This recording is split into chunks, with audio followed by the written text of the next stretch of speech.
It's not like any other self-help book that I've read. There were several times during the book when I just had to put it down and literally burst into tears. It was like Annie was speaking directly to me and telling my story, so it resonated with me at a very deep level.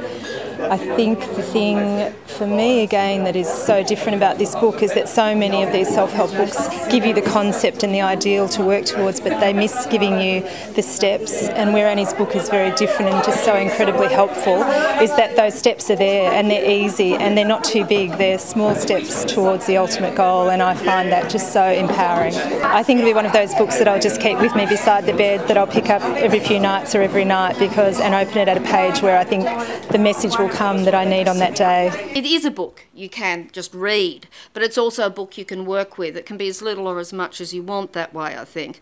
But it was really just so fabulous to bury myself in the manuscript and the book and to think, oh my God, this is good.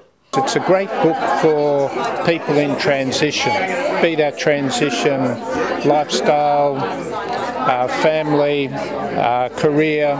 It's got good general principles for all of these transitions people have to get through. There's something particularly for people these days that are lost and don't know what direction to really go in.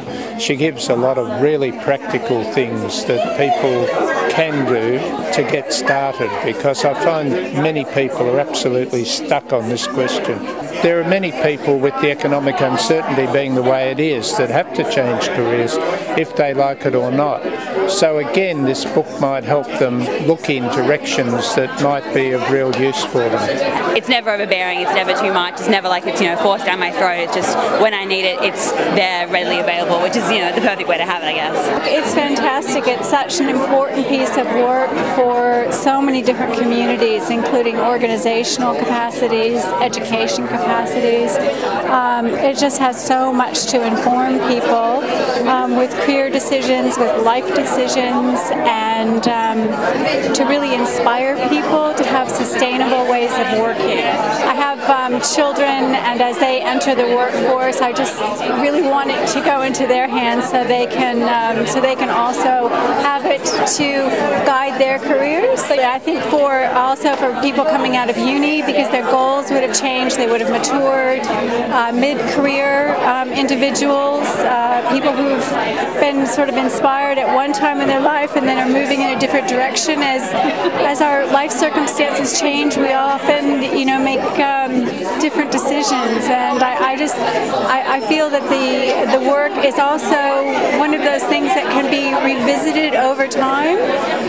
Also for people coming out of careers and into retirement, that's another time to visit what our calling is.